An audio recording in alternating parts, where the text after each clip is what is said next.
L'auteur de cette proposition de dit sous examen a fait l'économie et a démontré que chaque fois, les processus de délocalisation de la population au Lualaba posent toujours problème. L'exploitation des ressources naturelles, notamment les activités minières, énergétiques et agricoles, ont ou peuvent impacter les communautés locales dans la mesure où elles entraînent ou peuvent entraîner leur déplacement, délocalisation, réinsertion, indemnisation et ou compensation de leurs propriétés ou des droits qu'elles exercent sur l'espace affecté par cette exploitation.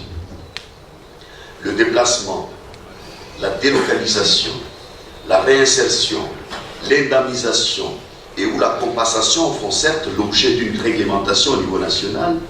Cependant, il faut relever le fait qu'il s'est souvent posé la difficulté d'évaluation de l'ensemble de biens, objets de délocalisation, d'indemnisation et ou des compensations, et même, par ailleurs, d'évaluation du préjudice moral causé par la destruction du patrimoine culturel des communautés locales.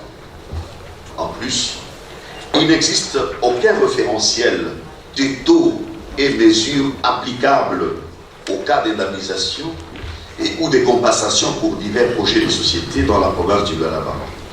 Par conséquent, les taux sont laissés à l'appréciation de parties, les communautés et les entreprises, alors que les communautés sont généralement mal informées et ne connaissent pas les valeurs ou la valeur de bien, ce qui est à la base d'indignation et de réclamation.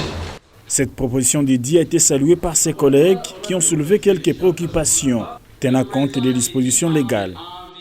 Répondant aux préoccupations de ses collègues, l'honorable Gaston Mouchid a précisé que cette proposition d'Idi vient mettre la lumière sur les processus de délocalisation dans la province du Lualaba. La première question, c'était de savoir, il y a plusieurs taux évalués par différents services.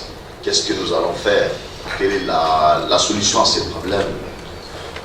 L'édit sous examen prévoit de régler la question, parce que nous avons des services qui ont des problèmes pour nous donner le taux d'évaluation.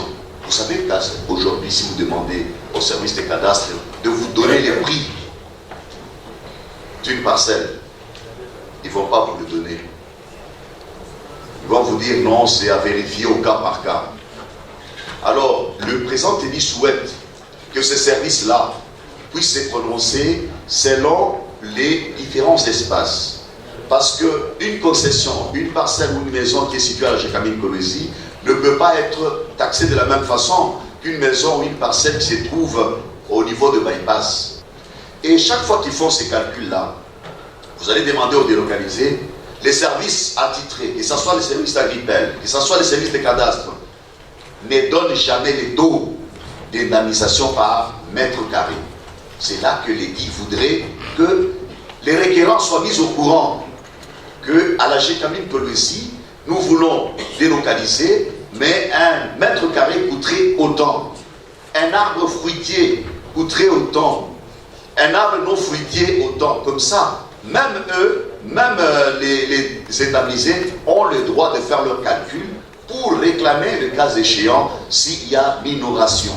Moyennant les observations y apportées, la proposition d'Edi sur la délocalisation de la province du Lualaba a été jugée recevable et envoyée à la commission PAJ.